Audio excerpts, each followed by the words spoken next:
Сәлеметсіздер ме, құрметті 10-шы сынып оқушылары. Өзін-өзі тану сабағына қош келдіңіздер.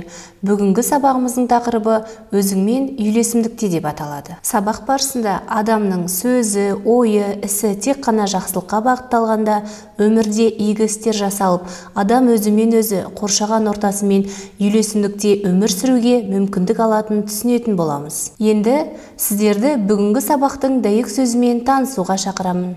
Жүрегіңнің түбіне терең бойла. Абай. Дәйек сөздің мағынасын қалай түсінесіздер? Адам табиғатына тазалық, ізгілік, жақсылық жақын. Сондықтан да адам жақсылық жасауға бейім тұрады. Осы тұрғыда Шәкәрім Құдайбердіұлы адамның жақсы өмірінің негізінде билігі бәріне жүретін 3 түрлі қасиет жатыр. Адал еңбек, ар-ожданды ақыл-ой, шынайы жүрек. Бұларсыз өмірде тыныштық пен келісім табылмайды деген. Сондықтан да адамның ойы, сөзі, ісі қашанда жақсылыққа бағытталса, өмірде игі істер жасалып, адам өз-өзімен, қоршаған ортасымен үйлесімдікте өмір сүруге мүмкіндік алатын еді. Енді, құрметті оқушылар, сіздерді Мамытбек Қалдыбайдың ақыл мен сезім үзіндісімен танысуға шақырамын. Дастархан жиналып, Баукеңнің ұйықтайтын бөлмесіне бардық. Ол кісі төсегіне жантайып, мен креслоға жайғастым. Ал балам, сұрағың болса ұялмай бер. Ежелгі әдетінше жанарын тік қадап барлай қарады. Жасқанып үнсіз қалғаннан не пайда деп батылдана үн қаттым. Ақыл мен сезімді қалай бағалайсыз? Бұл сауалың, қарағым, күрделі сауал деді, жантая жатқан күйі көзін жұма ойланып. Бұған әрине өмірде жауап көп. Это целая проблема.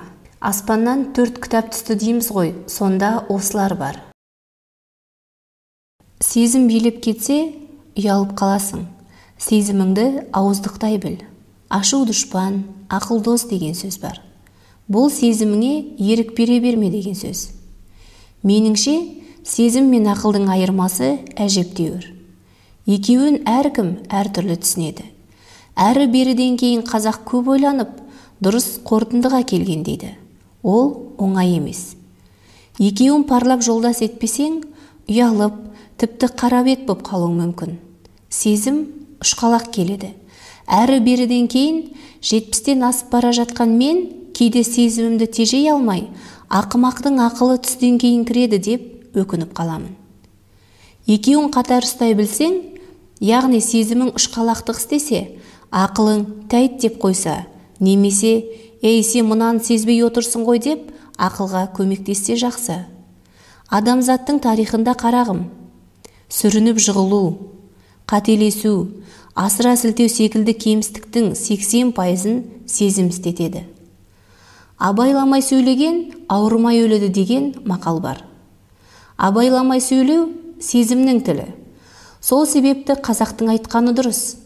Ал абайлап сөйлеу үшін ақыл керек. Жаңа айттым, сезім ұшқалақ келеді.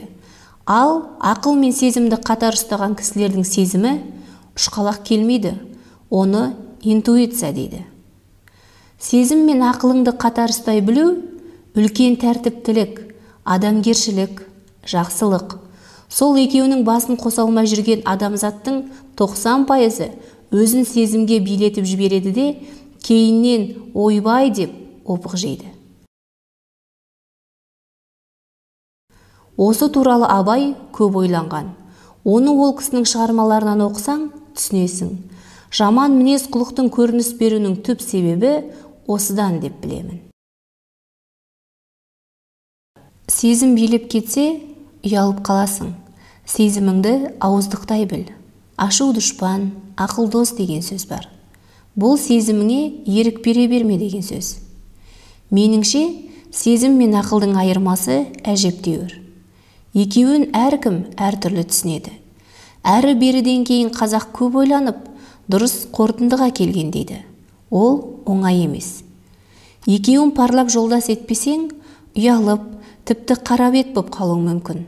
Сезім ұшқалақ келеді.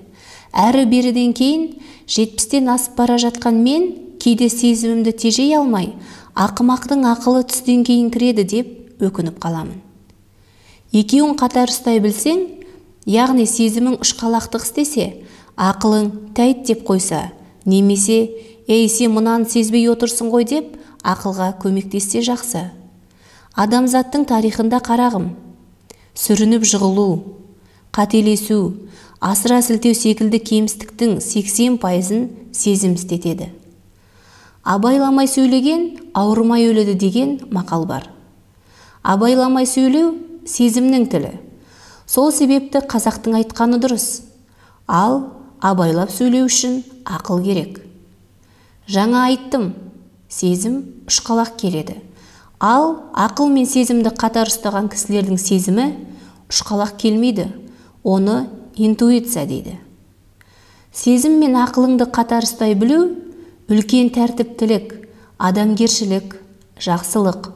Сол екеуінің басын қоса алмай жүрген адамзаттың 90%-ы өзін сезімге билетіп жібереді де, кейіннен ойбай деп опық жейді. Осы туралы Абай көп ойланған. Оны ол кісінің шығармаларынан оқысаң, түсінесің. Жаман мінез құлықтың көрініс беруінің түп себебі осыдан деп білемін. Жаман мінез құлық рухани кесел. Бұл кеселді жою үшін тән кеселін емдеуде қолданатын дәрігердің тәжірибесіне еліктеуіміз керек деген екен Әл-Фараби бабамыз дей қала жаздадым. Жалпы сезім мен ақыл әркімде әртүрлі деді тұнжырай қабақ шытып ойға енген күйі. Біреуде бар ақыл, басқада жоқ. Екі адам ол жағынан егіз емес. Олардың ақылы да, сезімі де екі бөлек. Оны бірдей ету қиын нәрсе. Өмір құбылысына баға беру үшін ақыл мен сезім қатар жүруі керек. Оның негізі ұяда нені көрсенге барып соғады. Оның негізі отбасыға байланысты. Оқушылар, мына сұрақтарға жауап беріп көріңіздерші. Мәтіндегі сезім билеп кетсе ұялып қаласың. Сезіміңді ауыздықтай біл деген ойдан нені аңғардыңыздар? Сезімді қалай басқаруға болады деп ойлайсыздар? Бауыржан Момышұлы тәртіптілік, адамгершілік, жақсылыққа нені жатқызды? Бауыржан Момышұлы жаман мінез құлықтың көрініс беруінің түп себебін қайдан іздейді? Өздеріңіз қайдан іздейсіздер? Неліктен? Ақыл мен сезімді қатар ұстау адамды үйлесімдікке жеткізе ме? Себебін түсіндіріңіздер. Қымбатты оқушылар, ендігі кезекті шығармашылық жұмысқа берейік. Тапсырмаларды орындай отырып сіздер бүгінгі сабақ бойынша түсініктеріңізді кеңейтесіздер.